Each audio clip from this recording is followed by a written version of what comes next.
empiezan a filmar en una semana.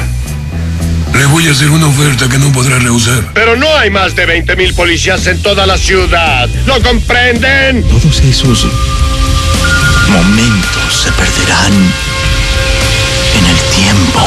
¡Tu madre es una callejera desgraciada en el infierno, Carras! ¡No te dejemos a Mercedes! Y con tu espíritu. Bienvenidos a De Película, el espacio de Caracol Radio dedicado al séptimo arte. Dirige y conduce Mario Alcalá.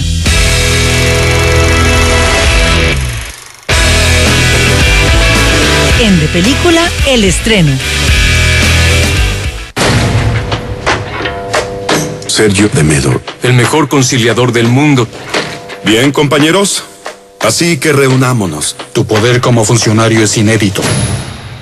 La pregunta es, ¿qué hacer con tanto poder? Y aquí en De Película de Caracol Radio hablamos de uno de los estrenos presentes a través de las plataformas de streaming y una película que nos deja ver un lado muy interesante de una figura que tal vez muchos no teníamos presente y que se convierte en uno de esos modelos a seguir. Simplemente Sergio, así como decía el secretario de las Naciones Unidas Kofi Annan, se titula este largometraje dirigido por Greg Barker de 2 horas de duración y que navega los terrenos del drama inspirado en hechos reales. Estamos en Bagdad, Sergio. ¿Aún crees que podremos irnos en 4 meses? Eso creo. Y para hablar ampliamente de esta película y también de un largometraje, de un documental que tiene que ver con la misma figura histórica, es para mí un honor y también un placer invitar nuevamente a De Película de Caracol Radio a don Juan Pablo Rojas, con el que hablamos ampliamente de una cinta española que sigue dando lora. Don Juan Pablo, ¿cómo me le va? Muy bien, Mario, pues un gusto para mí, para los oyentes y un feliz amanecer para todos ellos. Sí, la película que sigue dando lora es El Hoyo. Algunos la odian como Gabriel Chemas Escandón, que dijo que se durmió, y otros siguen analizándola. Uy, para mí sigue siendo un objeto de debate de todas las maneras, la verdad. Sí, pero lo de Chemas es la acción y las películas de varias explosiones y varios disparos. Bueno, volviendo a nuestro asunto, aquí tenemos el tráiler en español latino de una película que tiene a una mujer que adoro, me fascina, me encanta. No sé usted si sea también de sus favoritas, Ana de Armas, cubana. Divina, espectacular y creo que hace un papelazo. Sí, compañera sentimental por estos días del señor Ben Affleck. Los han pillado por ahí en varias sesiones amorosas. Y Wagner Maura, un actor que antes de su papel de Escobar, no sé si usted alcanzó a ver una muy buena película que hablaba sobre las favelas en el Brasil, Tropa de Élite.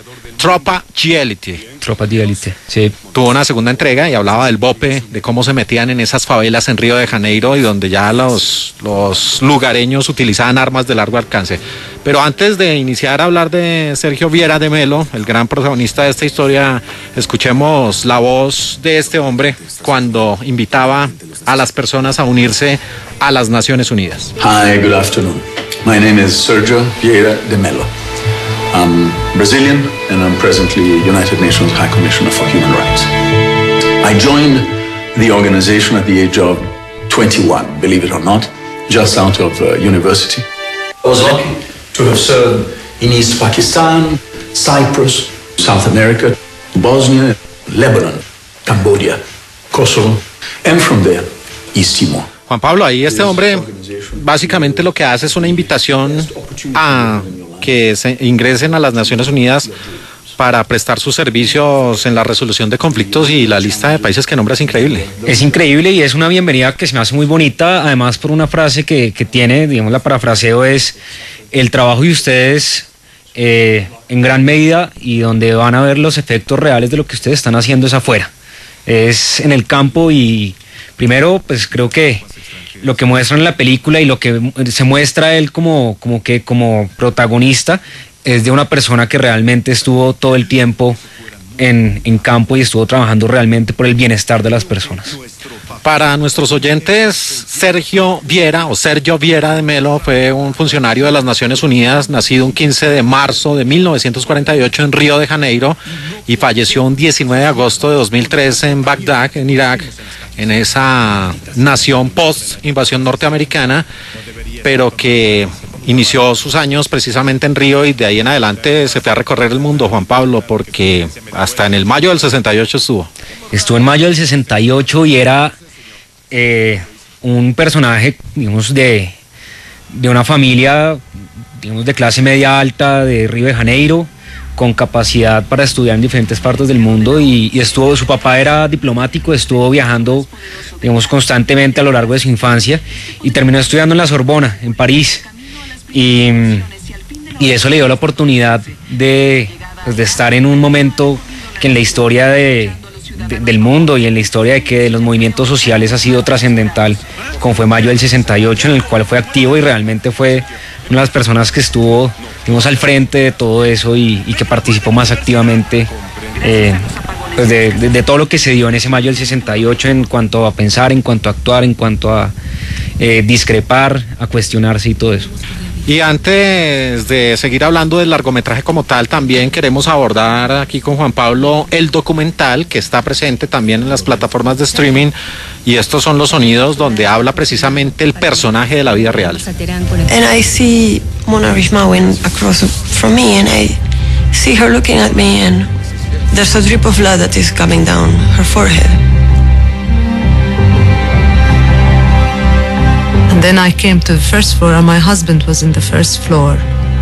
So I called him. I said, Andrew, Andrew, and miraculously he came out. I'll never forget this.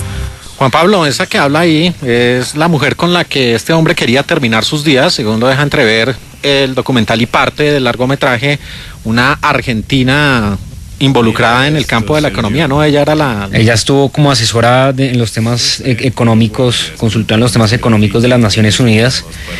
No sé si con ella quisiera terminar su vida, ¿no? Porque realmente, por lo que muestra la película y por lo que se ve también en el documental, pues era una persona que, pues, por su naturaleza de estar todo el tiempo por fuera de casa, se casó temprano, tuvo hijos temprano, pero pues compartió su vida amorosa, por así decirlo, con varias personas a lo largo de sus viajes y las quiso, y pues además era un tipo muy galante, ¿no? Era como una suerte de marinero que a cada puerto, en cada puerto dejaba un amor, en cada país donde mediaba dejaba un amor.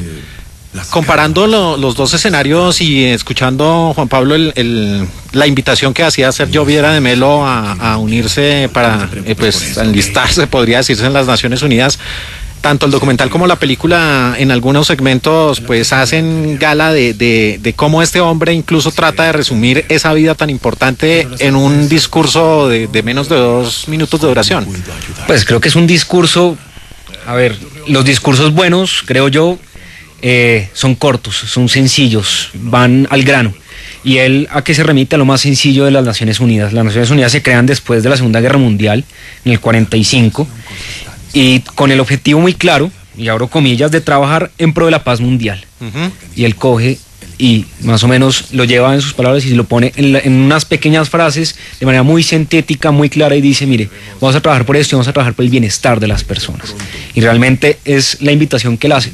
Salgan a las calles, trabajen y van a ver, digamos, ahí van a ver dónde realmente encuentran esa paz mundial, ese trabajo en lo social, ese trabajo en lo cultural, pero es afuera con las personas. Y creo que él lo resume de una manera espectacular, en una vaina muy sintética. Debo confesar, Juan Pablo y oyentes, que antes de este fin de semana de entrar en contacto con Sergio, la película de Greg Barker, y con el documental del mismo, que paradójicamente el mismo director hace el documental 11 años atrás, Sergio el diplomático no tenía en la mira, no tenía conocimiento de la carrera tan impresionante y de la vida tan inolvidable que tuvo Sergio Viera de Mello. ¿Usted ya lo tenía en su radar? Me imagino que sí, por temas de estudio y esto. Digamos, sabía quién era el personaje, sí, pero yo creo que también son esos personajes que sin buscar esa fama, sin buscar ese poder, sin buscar ese reconocimiento, a punta de trabajo y trabajo muy silencioso van logrando y van haciendo muchas cosas.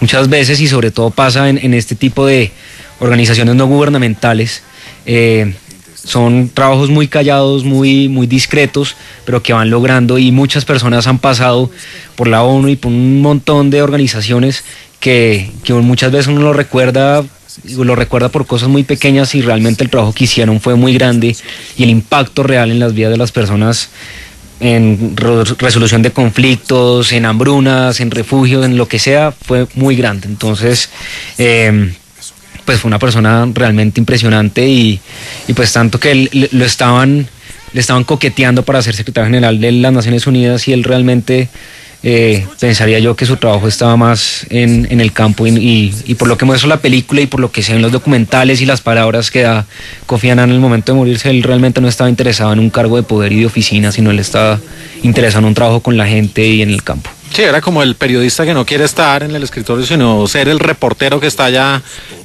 buscando la noticia. Como una especie de mea culpa de mi parte, uno se pone a ver, por ejemplo, no solo a nivel cinematográfico, sino también pues como cultura general, que uno tiene referencias muy claras de Brasil y principalmente se van a los deportistas, y uno siempre nota nombres de Pelé, Ayrton Senna, Piqué, y por lo general los políticos, cuando les hacen biopics o son muy conocidos, tienen es más el lado oscuro, como por ejemplo el reciente biopic que se hizo de Dick Cheney, el hombre que cambió el curso de la historia, pero para mal. Y duele que un personaje de estos, después de empaparse uno a través de un documental y un largometraje, que no haya tenido ese reconocimiento, a pesar de que él en vida no lo quiso.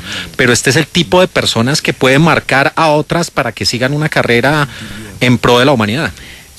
Para mí esa es la definición del verdadero político, no el político electoral, digamos, populista, por así decirlo, pero es el que es el personaje que realmente está trabajando en pro de la gente y está en la calle buscando el bienestar de las personas. Sí, ese es el político de verdad, el político que trabaja para su comunidad, y él está trabajando para la comunidad que él iba sintiendo que su corazón le estaba dando. Él llegó a Timor Oriental y sintió la población de Timor Oriental como propia, ¿sí? Tanto así que terminó siendo, lo pusieron como presidente, ¿sí?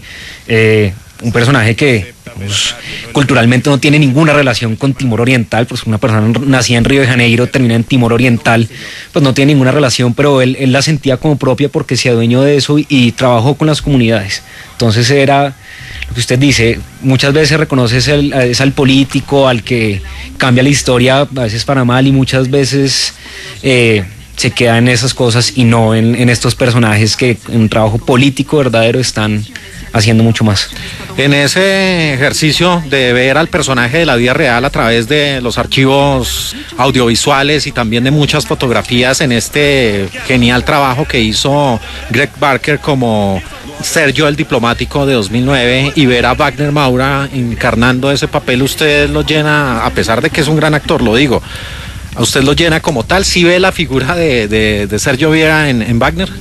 Sí, la veo, un tipo completamente sonriente. Cuando llegaba a su primera forma de saludar a alguien era sonriendo, y digamos en contraposición está esa imagen del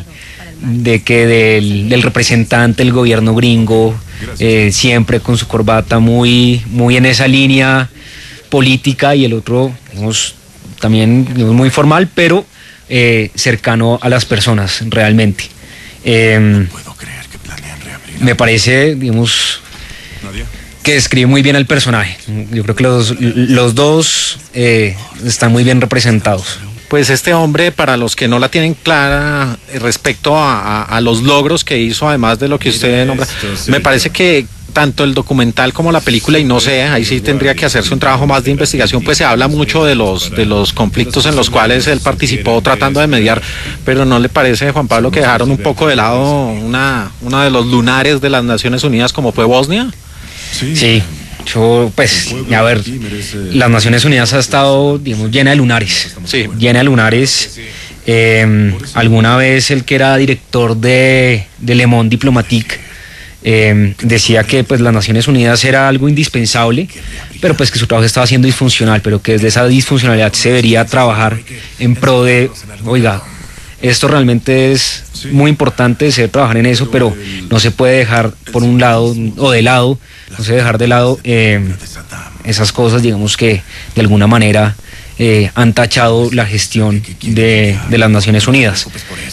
Hay casos infinitos, usted los muestra, usted lo decía, el caso de Bosnia es tenaz, el caso de Ruanda, las Naciones Unidas entra mucho tiempo después de que iniciaba el conflicto, cuando ya llevan cientos de muertos, miles de muertos, podría decir, y en muchos casos realmente su trabajo, y vuelvo al principio en donde él dice el objetivo es la paz mundial, ese ha sido el gran lunar, porque se ha olvidado, ha estado muy pendiente de muchos otros.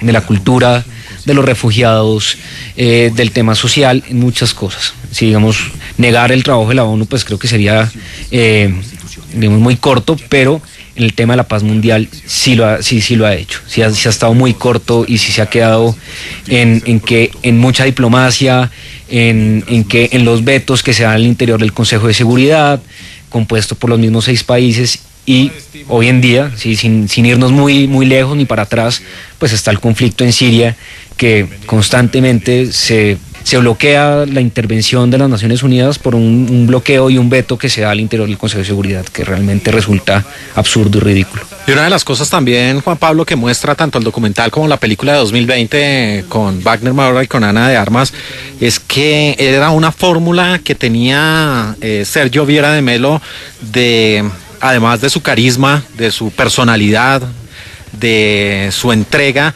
pues era un hombre que prácticamente lo que hacía era hablar con todos, hablar con los malos, con los buenos, con los terroristas, con los genocidas y todo, para tratar de llegar a un punto de unión ante las difíciles circunstancias. Pero lo triste del caso, Juan Pablo, es que pareciera que la fórmula no fue replicada y solo la utilizaba él, tanto así que en el documental le dicen el mago. Le dicen el mago, y tenía esa magia, y hay una magia que en la resolución de conflictos es muy importante. Lo desarrollan varios teóricos, pero que siento que realmente tiene muchísimo valor, y es nunca llegar en posición de superioridad. ¿Sí?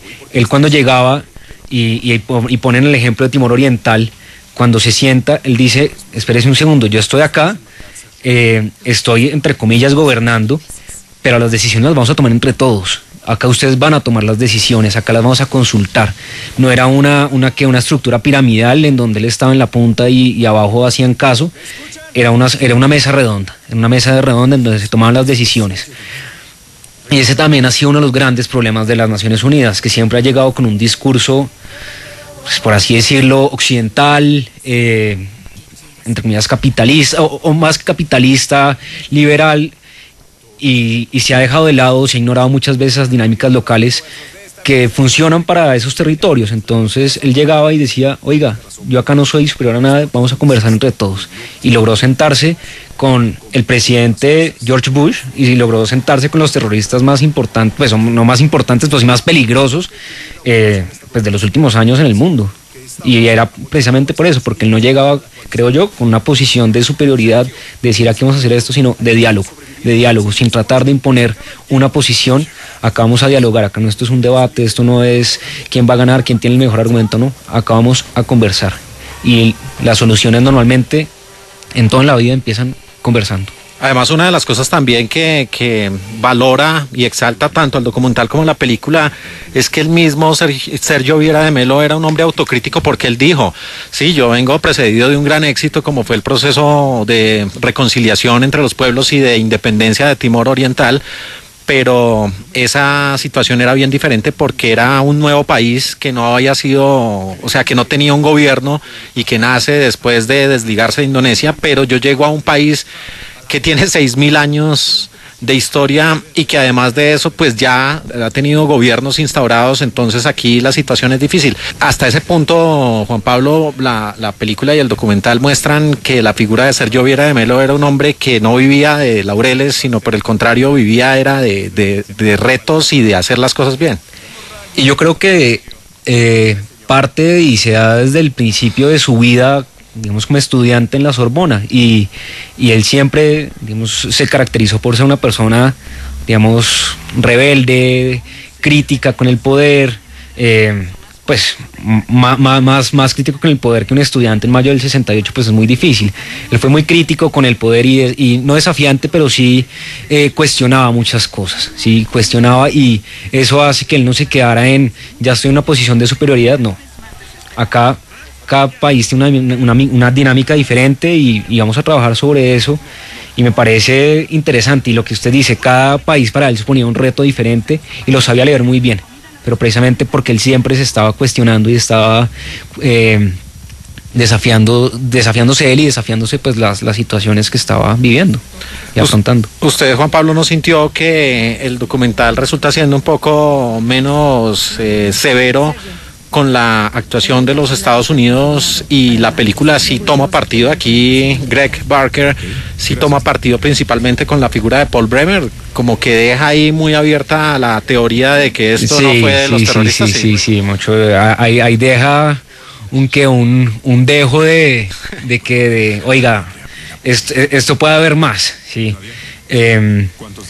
Y creo que sí, lo que usted dice es cierto. Creo que es un poco más crítico y más picante, por así decirlo, en la película, con el papel, digamos, que cumplen los Estados Unidos y lo que cumple el resto de la organización, que en el documental. El documental me parece que es un poco más suave, por así decirlo. Ahora, otro de los asuntos que muestra, pues lo tocábamos ahorita, era esas relaciones que sostenía Sergio con las mujeres, pero sobre todo con la familia. Fue un hombre que finalmente nunca fue de su familia, y me gusta también tanto del documental como de la película que muestran el lado oscuro de un personaje, porque estamos hablando maravillas, bondades del hombre, pero como padre y como amante podría decirse que ese fue su lado oscuro. No se conocen otros más. Pues el tipo no era un dios, no era una deidad, era un humano, era imperfecto, como somos todos, y pues nada, tenía esa parte y digamos, entre comillas, oscura.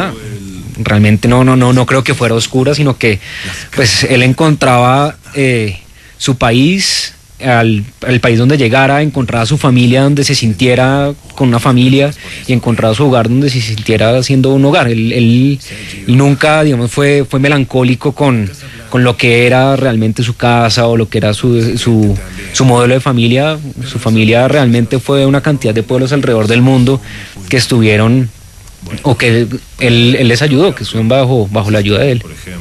Juan Pablo, una de las cosas que el cine se caracteriza es por hacer grandes recreaciones de escenarios inspirados, en este caso, en la vida real, y cuando uno ve el documental y también en los despachos de prensa y en las televisiones de la época, eso que sucedió el 19 de agosto de 2013, ese atentado a la sede de las Naciones Unidas en un viejo hotel en Bagdad, ¿usted no le parece, es mi impresión, que se quedaron como cortos en recrear ese momento? Me parece que, no sé, que le faltó como más realismo a la situación, sobre todo a la cantidad de heridos y de muertos que hubo en el momento.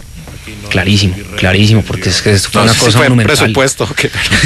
Pero fue una cosa, mucho el atentado, además que pues fue muy famoso, no solo por la muerte de un alto comisionado de las Naciones Unidas, sino por la magnitud de la explosión, por la cantidad de muertos y heridos que hubo. Pues creo que en ese momento, en eso creo que se queda un poquito corta la película, en mostrar realmente lo difícil y lo duro que fue ese momento en Bagdad. El documental reúne a varios de los implicados, incluso a la persona que es uno de los testimonios más conmovedores, y es el compañero con el que él estuvo, con el que estuvo ahí en ese trance entre la vida y la muerte, que él obviamente en un momento del testimonio se parte y dice que se olvidó del escenario porque pues obviamente sus piernas fueron amputadas para poder sacarlo de ahí, pero en la película también como que ese aspecto se queda más en algo más simbólico y no es tan explícito. Ahí tengo entendido que intentan recrear a varios personajes en uno solo. Exacto. ¿Sí? Realmente sí hay un personaje que era muy cercano a él que pierde sus piernas, pero creo que también representa, digamos, ese conjunto de personas que lo empezaron a rodear y que se convirtieron también de alguna forma como en esa conciencia encima o detrás de Sergio, que le hablaba todo el tiempo. Y sí, pero también estoy de acuerdo que siento que ese personaje también pudo haber sido más, porque creo que trascendía o fue muy importante en la vida de Sergio. Yo creo que ahí se jugó Greg Barker el recurso que utilizó hace poco en una película que también la demonizaron porque se metió con Fox News, nada menos y nada más, Bombshell, o El Escándalo, donde se hablaba de los casos de acoso sexual y laboral, que el personaje de Margot Robbie no era de la vida real, sino era la reunión de varias personas para poder llevar a cabo ese personaje. Fue el mismo recurso que utilizan aquí en la película. Yo creo que él intenta utilizar mucho, intenta no herir tan duro, porque ya se metería empezaría a astillar muchas partes. Creo que, como decíamos, creo que deja un dejo sobre lo que realmente pasó, quiénes fueron los autores intelectuales de ese atentado, y meterse ya además con otra cosa. Creo que él quiso equilibrar un poquito esa balanza, diciendo, bueno, no, tampoco le vamos a dar tan dura esta vaina, así, y pues intenta lo que usted dice, irse a ese recurso para aliviar un poquito las cosas. Y también comparando los dos trabajos, Juan Pablo, queda también, o esa fue la percepción que tuve, que el documental sí explora más el tema de las amenazas previas por parte de los islámicos y de ISIS y todo lo que rodeaba. En cambio, la película sí se centra más en la labor de los norteamericanos. Sí, clarísimo, se centra mucho más en eso. El documental en eso sí es mucho más fuerte, empieza a decir, oiga, esto no fue de un momento a otro que este personaje llegó y atentado, no, esto digamos que tenía un trasfondo muy grande y pues una posición desde las partes más radicales de Irak sobre la función que están cumpliendo en ese momento pues las Naciones Unidas al interior de Irak. Y finalmente, Juan Pablo, usted ya que vio las dos, el documental y Sergio el Diplomático y la película Sergio con Wagner Moura, ¿en qué orden deben verse para los que no han acudido a conocer la historia de un hombre trascendental en la historia reciente de la política internacional? ¿Cuál sería el orden que usted recomendaría? No, yo empezaría por Ana de Armas, por la película. Sí. Sí, divina. Claro, después va a decir, muchos se va a imaginar que la novia era igual de bonita. Sí, a mí me pasó lo mismo. La Argentina no es tan bonita como Ana de Armas, pero... Sí, no estamos cayendo en comentarios sexistas ni mucho menos, es una apreciación honesta. Sí, pues, pero sí, me parece que puede ser muchos... Si ve la película y se entretiene, va a ver el documental. En cambio, el documental no le asegura a uno que después vea la película, porque va a decir, bueno, ya acá está como la historia, entre comillas, oficial o documentada, por así decirlo. Juan Pablo Rojas, como siempre, un placer tenerlo aquí, hablando de un personaje tan importante, insisto, es de ese tipo de la magia que tiene el cine como tal, y es que termina rescatando unos personajes que cualquier persona puede pasar por alto, y ya cuando uno mira una película le dan ganas de seguir investigando acerca de la vida del personaje. Son varios los casos de largometrajes y este es uno más. Y pues Mario, como siempre, un gusto estar por acá, muchas gracias por todo y que se repita, como siempre. Bueno, así será. Hombre, muchas gracias. Mira esto, Sergio. Supe que los guardias pintaron este graffiti ellos mismos para que los prisioneros supieran qué esperar. En De Película, el estreno. Ya voy, tranquilos. ¿Cómo estás? ¿Todo bien? ¿Todo bien? Tengo visitas. Memo y María. Todo esto es para ti. Solo lo mejor para mis amigos.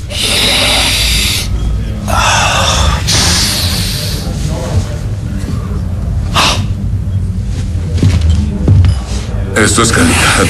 Bueno, estaban en actividades poco recomendables y estos sonidos que tenemos de fondo en el español latino pertenecen a otra de esas películas presentes a través del streaming y están en el top de las más vistas por las personas en estos tiempos de cuarentena, en estos tiempos de quedarse en casa, y pertenecen a un largometraje alemán de este 2020, una película también hablada en alemán, de comedia, de drama, que tiene que ver con bienes raíces y que tiene como título original Betonrausch y que ustedes ya tienen como La fiebre del ladrillo.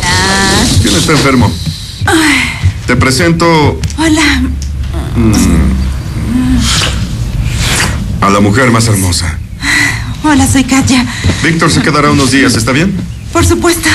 Hola. Hueles a vagabundo, cariño. Gracias, yo también. Y esta producción, Betonrausch o Fiebre de Ladrillo, tiene como director a Cüneyt Kaya, un hombre que además es guionista, ha estado también en la parte de la producción de varios largometrajes. Él nació en Alemania en 1980, tiene varios títulos ya como realizador, incluyendo Verpixdich del año 2018, y también participó en la serie Uma unter Freuden del año 2013. Y para esta, su más reciente película, en calidad de realizador y también de guionista, tiene como protagonista a David Cross, un actor nacido en Alemania un 4 de julio de 1990 en Holstein, que en el pasado participó en un pequeño papel en la película War Horse o Caballo de Guerra de Steven Spielberg. También hizo un pequeño papel en The Reader, esa magnífica producción con Kate Winslet en el año 2008, y estuvo en Perdidos en la Nieve, un largometraje alemán del año 2012. Y complementan este reparto Frederick Lau, un actor también alemán, nacido en Berlín en agosto 17 de 1989 y que estuvo en la película Victoria, y también fue ese famoso team de la extraordinaria, de la maravillosa película alemana The Wave, La Ola, del año 2008. Y aparece una mujer de ensueño. Se llama Janina Usche, tiene 1,72 metros de estatura. Ella nació un 2 de octubre de 1989, también en Holstein, Alemania, y estuvo en la película Der Vorname del año 2018 interpretando a Ana. Te veo y sé que puedes hacerlo. La verdad, no estoy seguro. Avanza más rápido de lo que crees. Sígueme. Víctor Steiner, soy el abogado del deudor. Se nos hizo tarde, ¿podemos entrar?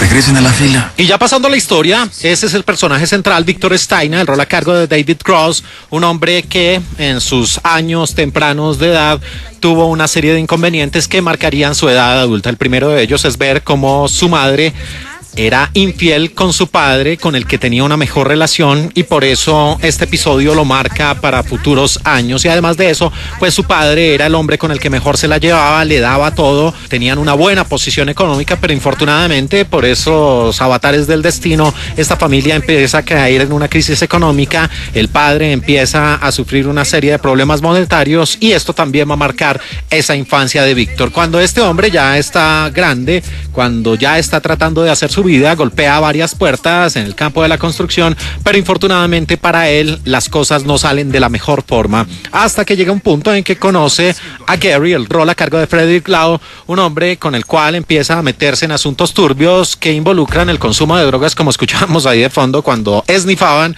y desde ese instante pues estos hombres van a tratar de buscar la manera de conseguir dinero fácil.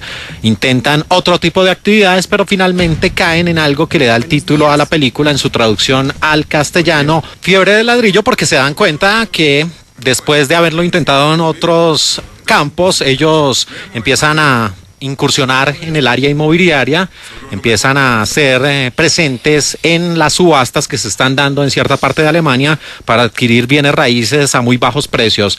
Una de sus primeras jugadas es engañar a las personas que tratan de conseguir un hogar, y por eso utilizan sus artimañas para comprar a muy bajo precio. Pero lo que empieza en un principio como una simple estafa se va a convertir en una suerte de pirámide, donde Víctor a la cabeza, en compañía de Nicole, que es una mujer que le parece inalcanzable y que se va a convertir en un objeto de obsesión, con la ayuda de los bancos van a embaucar a ingenuos, a incautos, para que ellos depositen su dinero y así la pirámide vaya creciendo con base en esos inmuebles, en esas casas, apartamentos, en esos bienes raíces cuyos precios inflan, pero esto se convierte en una espiral que irá creciendo hasta llegar al punto en que las autoridades le van a echar mano a Víctor, lo van a tener en la mira y todo se va a derrumbar. Propiedad 232. El costo inicial es de 10.000 euros. 10.000 euros. ¿Quién ofrece más? 20.000. ¿Alguien ofrece más? Vendido. Empezamos con 10.000 euros. ¿Alguien ofrece más? 20.000.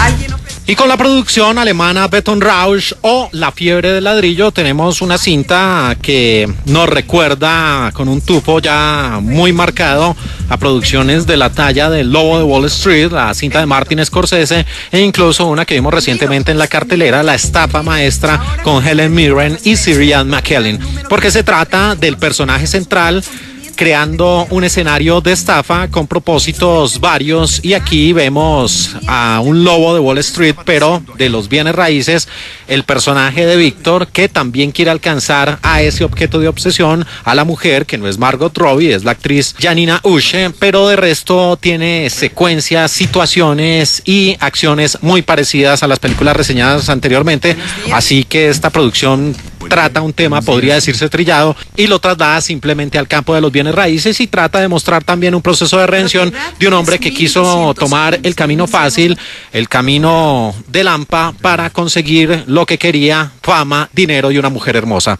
Así que una película más bien regular de Alemania, su título original Betonrausch, y ustedes la tienen ya en las plataformas de streaming, en Netflix, como La fiebre del ladrillo.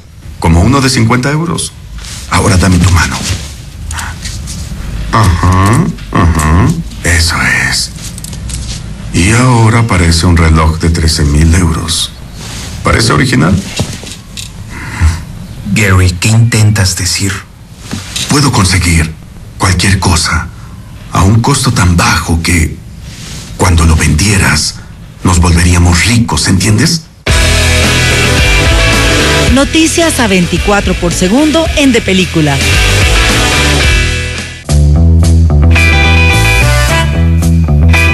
Y en nuestra sección de noticias aquí en De Película de Caracol Radio, a propósito de todo esto que se está viviendo a raíz de la cuarentena y de las medidas tomadas por el gobierno, la industria del cine como tal también tiene que hacer frente a esta situación y reinventarse. Por eso queremos escuchar de la propia voz de la gerente general de Cineplex, una de las distribuidoras clásicas de cine en nuestro país, que le apuesta al cine alternativo, a esas películas que difícilmente en otros escenarios podrían ser vistas en las salas de cine de nuestro país, porque no son los blockbusters, no son las megaproducciones, no hacen parte en la mayoría de los casos del mercado de Hollywood, y por eso pues su mercado es más reducido, pero empresas como Cineplex se dan a la tarea de traer estas grandes producciones, y como pues las salas están cerradas, se abre una nueva ventana para ese tipo de cine, y quién mejor que la propia Elba McAllister, gerente general de Cineplex, nos cuente de qué se trata esta iniciativa que abre otra ventana al cine alternativo en tiempos de cuarentena. Gracias por la invitación a compartirles cómo surge Cineplay. Es una iniciativa del equipo de Cineplex para hacer disponible el cine internacional que distribuimos no solo en Colombia, sino en Latinoamérica, así como el cine colombiano que representamos para la región. Cineplay está incorporado en nuestra página cineplex.com.co, unido a una plataforma para que consumidores de buen cine lo accedan en línea. Como somos licenciatarios de películas que exhibimos en las salas de cine, además de representar a productores de cine colombiano, comercializamos estos derechos transaccionales o pague por ver de las mismas. Inicialmente hemos agregado 30 títulos y en unos días se incluirán nuevas películas. Accediendo a Cineplay en Colombia o en cualquier lugar del mundo, estamos haciendo disponibles las películas desde Cineplex. Hace más de 20 años venimos apoyando la comercialización de una gran cantidad de películas colombianas en Latinoamérica, lo que permite que los productores colombianos vean monetizadas sus obras. Entre los títulos colombianos que esta semana están disponibles se encuentran los de Ciro Guerra y Cristina Gallego, Pájaros de Verano, El Abrazo a la Serpiente y Los Viajes del Viento. En documentales estarán los de Natalia Orozco, El Silencio de los Fusiles, de Miguel Salazar, Ciro y yo, de Priscila Padilla, La Eterna Noche de las 12 Lunas, de Sergio Cabrera, Contamos con Todos se van, de César Acevedo, La Tierra y la Sombra, La Sirga, de William Vega, de Jorge Navas, La Sangre y la Lluvia, de Philippe Van Gisselhoven, Mamá, y de Rubén Mendoza, Tierra en la Lengua y Niña Errante. Con Cineplay estamos invitando a que sigamos quedándonos en casa y desde hoy disfrutando de un buen cine y manteniendo vivas las obras de productores colombianos y cine internacional. Gracias por acceder a Cineplay y seleccionar la película del día. El top 5 de película. Durante el camino me pregunté, ¿qué sentiría si viera tropas extranjeras en las calles de Río de Janeiro, donde nací? No me gustaría y querría que se fueran muy, muy rápido. Creo que nuestro papel aquí es apoyar al pueblo iraquí para reemplazar a la coalición lo más pronto posible.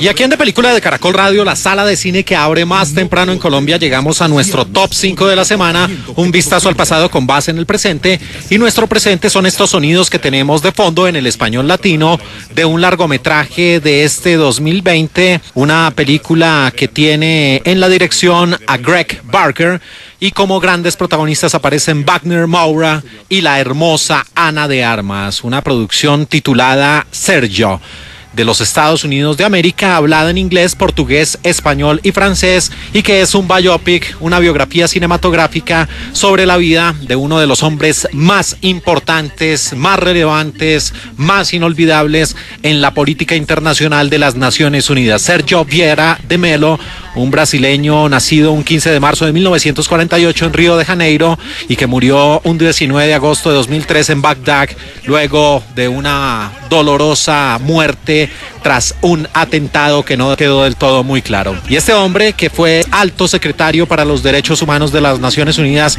dejó una estela de grandes logros que quedan consignados precisamente en la película Sergio y también en el documental que está presente en las plataformas de streaming, Sergio el Diplomático. Y nuestro top 5 de la semana aquí en De Película de Caracol Radio va a recordar ese tipo de largometrajes donde las Naciones Unidas, la ONU, han jugado un papel fundamental en el desarrollo de los acontecimientos, aunque su imagen no queda tan clara en sus actuaciones y no podría decirse que son esa nación que está dedicada a la paz y a resolver conflictos. Así que vamos con nuestro lugar número 5. Mira esto, Sergio. Supe que los guardias pintaron este graffiti ellos mismos para que los prisioneros supieran qué esperar. Número 5. ¿Hay cucarachas en este camión? No, es personal de las Naciones Unidas, nada más. Y tengo permiso para cruzar los bloqueos. Voy a registrarlos. Usted no va a registrar este convoy. Claro que sí. ¡Cúbrame!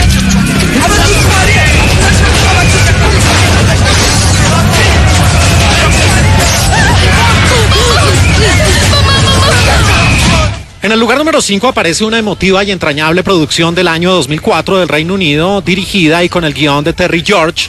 Se trata del largometraje de 110 minutos de 2004, Hotel Ruanda, una cinta inspirada en hechos reales, la historia de Paul Rusesabagina, un hombre que vivió en carne propia la guerra civil en Ruanda en 1994. En el reparto aparecían Don Cheadle, que fue nominado al Oscar de la Academia por este papel, Sophie Okonedo, Desmond Duke, Nick Nolte, que hacía parte de esas Naciones Unidas, y Joaquin Phoenix. Y la historia se desarrolla a mediados de los 90, cuando están enfrentadas dos etnias, los Hutu, la etnia dominante, y los Tutsi, que provocaron el asesinato del presidente del país, y desde ese instante se libró una guerra de las más cruentas porque se presentó ese tipo de casos de exterminio, donde una tribu dominante quiere borrar de la faz de la tierra a la otra, y por eso se producían terribles matanzas de los Tutsi. Y allí aparece Paul Rusesabagina, que es Hutu y que trabaja como gerente de un hotel de lujo en Kigali, y cuando empiezan los disturbios decide refugiarse en ese hotel, pero allí le va a llegar la guerra. Y aquí se muestra el papel de las Naciones Unidas en cabeza de un comandante, el rol a cargo de Nick Nolte, donde el manejo que le dieron no fue el mejor y donde permitieron una gran cantidad de asesinatos, y por eso esta organización no quedó muy bien parada en ese conflicto. 3 nominaciones al Oscar de la Academia: mejor actor para Don Cheadle, mejor actriz secundaria para Sophie Okonedo y mejor guión original. Nuestro lugar número 5 del año 2004, Hotel Ruanda. Tatiana. ¡Atiéndanlo! ¡Traigan agua! ¡Traigan agua, rápido! ¿Qué cosa? Me dejaste. No, mi amor. Toma esto, no lo quiero. Dijiste que no ibas a dejarme y me dejaste, perdóname. mentirosa. ¡Aquí, rápido! Perdóname. Lo siento. Perdóname. Papá. Hijas. Mamá. Venga. Número 4. Bonjour. Hola. Vous parlez français? Français, non? No. English? Yes. Okay. We came for people. Yes. People, Yes. you know? People. Yes. Okay. People between lines. Yes. See? Yes. Okay. Where are they? Yes. Okay, d'accord. You understand nothing. Yes. Do you speak English?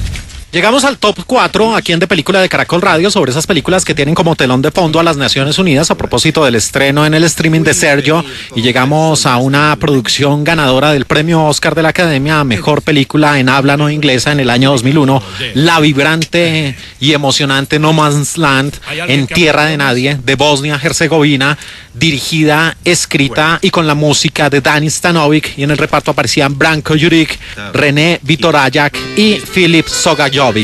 Y esta coproducción entre Bosnia, Herzegovina, Francia, Italia, Bélgica, el Reino Unido y Eslovenia mostraba una mezcla de drama, de guerra, con pequeños tintes de comedia, y todo se desarrollaba en la también cruenta guerra en Bosnia en 1993, cuando se desmembró la que era conocida como Yugoslavia después de la muerte del gran Tito, y desde ese instante empieza ese mismo tipo de escenario donde una raza intenta borrar a la otra de la faz de la tierra, y allí aparecen dos soldados en esta película de bandos distintos, un bosnio y un serbio, que se encuentran atrapados en líneas enemigas en tierra de nadie, de ahí es el título No Man's Land, y llega un sargento de los cascos azules de las Naciones Unidas que se dispone a ayudarlos. Este hombre lo hacía de manera altruista, de manera consciente, pero a pesar de que sus superiores le habían dado las órdenes de que no ejecutara esta misión, pues él decide quedarse con estos soldados que están al borde de la muerte, y allí los medios de comunicación no tardan en convertir este asunto simplemente en un show mediático y llamar la atención internacional, mientras la tensión bélica crece en la zona. Una película del año 2001, nuestro lugar número 4, No Man's Land, En Tierra de Nadie. Ni siquiera sé su nombre. Así que eres de Banja Luka. ¿Cómo lo sabes? Sí, lo soy. Yo tuve una novia en Banja Luka. Sania. Conocí a una Sania. Tenía... Está también. Número 3. Monsieur le Président.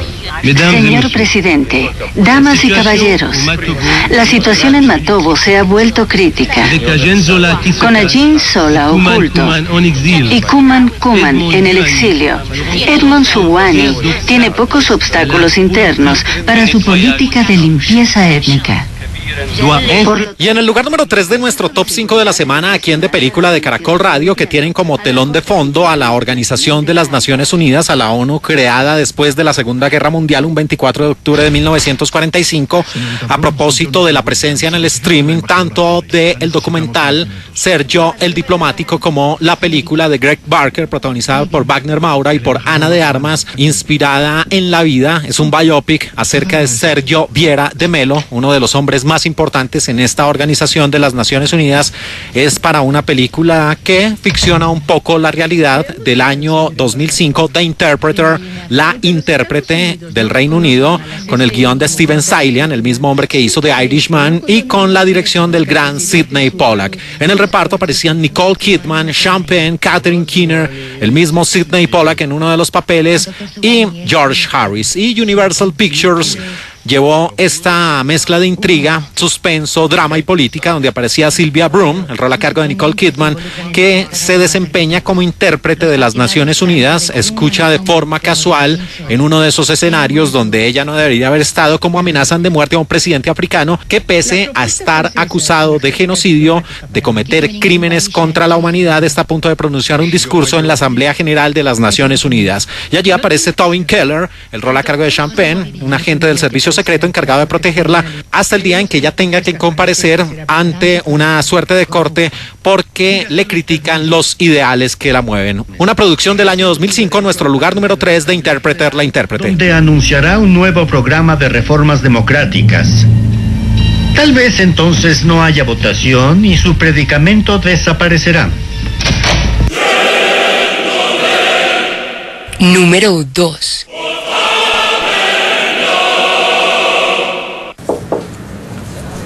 Tessa.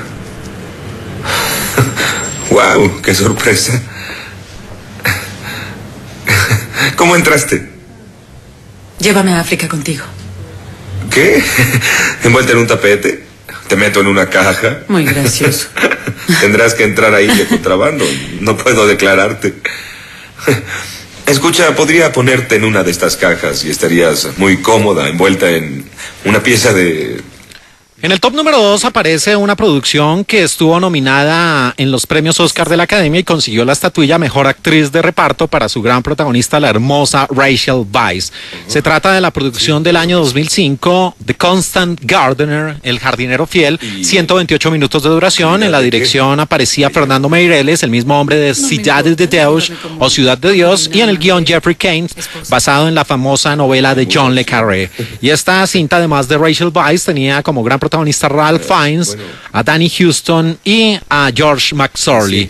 Y crimen, intriga, drama, política y el África, el continente negro, hacían parte de la adaptación cinematográfica de la novela de John le Carré, donde aparecía Justin Quayle, el rol a cargo de Ralph Fiennes, un diplomático británico que es destinado a Kenia, un activista defensor de los derechos humanos de la región que hace parte de las Naciones Unidas. Y allí Justin Quayle decide investigar los asesinatos y comienza a descubrir mucho más de lo que esperaba, incluyendo actuaciones sombrías por parte de las mismas Naciones Unidas. Nuestro lugar número 2 del año 2005, The Constant Gardener, El Jardinero Fiel. Un tapete, te meto en una caja. Muy gracioso. Tendrás que entrar ahí de contrabando. No puedo declararte. Escucha, podría ponerte en una de estas cajas y estarías muy cómoda, envuelta en una pieza de... Podría etiquetarte, Tessa. Es en serio. Número 1. ¿Lo meterá a la cárcel? No, él tiene inmunidad diplomática. Eso significa que está protegido por la ONU, pero Tanio puede ir a la cárcel. Él puede ir a la cárcel. Si ambas dicen en la corte que Tanio le ha hecho pagos a este hombre, entonces su nombre se boletinará. Y la ONU tendrá que hacer algo. A la ONU no le gustaría tener a un hombre involucrado en violación, rapto y tortura. ¿Y cómo vas? Y en el lugar número 1 de nuestro top 5 de la semana, aquí en De Película de Caracol Radio, sobre ese tipo de producciones que tienen involucrados en su historia asuntos relacionados con las Naciones Unidas, la organización creada a finales de la Segunda Guerra Mundial y que está presente en el biopic y en el documental acerca de la vida de Sergio Piera de Mello, el famoso diplomático de derechos humanos de la ONU que fue muerto en un atentado terrorista en Bagdad cuando hacía ese papel de mediación y que está presente en el streaming a través del largometraje dirigido por Greg Barker. Es para una producción dramática muy reflexiva, muy importante del año 2010 de Canadá. Se trata de la cinta The Whistleblower, también conocida como La Verdad Oculta. En la dirección y en el guión aparecía Larissa Kondraki y como protagonistas nuevamente estaba la ganadora del Oscar Rachel Weisz, acompañada de Mónica Bellucci, Benedict Cumberbatch, más conocido como el Doctor Strange, Vanessa Redgrave, ganadora del Oscar de la Academia, y David Strathairn, el hombre de Good Night and Good Luck. Y esta producción de Alemania y Canadá mostraba la guerra de Bosnia, abusos sexuales, crimen, política y basada en hechos reales, tristemente basada en hechos reales, porque tras esa guerra de desmembramiento de la gran Yugoslavia, aparece un agente de la policía de Nebraska que viaja a Bosnia como observadora de las propias Naciones Unidas, que denuncia ante la ONU a una multinacional por haber encubierto varios casos de tráfico sexual. Aquí las supuestas víctimas no solo eran rescatadas de un infierno, sino que iban a vivir uno peor porque las convertían en prostitutas en contra de su voluntad y sirviéndole sus favores sexuales a verdaderos criminales de guerra. Este guión se basó en la historia de Katrin Volkovac, que fue a Bosnia en 1999 como miembro del Comité de Naciones Unidas para el Mantenimiento de la Paz y se encontró con esta serie de horrores que parecieran de una película de terror de ficción, pero eran parte de la, insisto, triste realidad.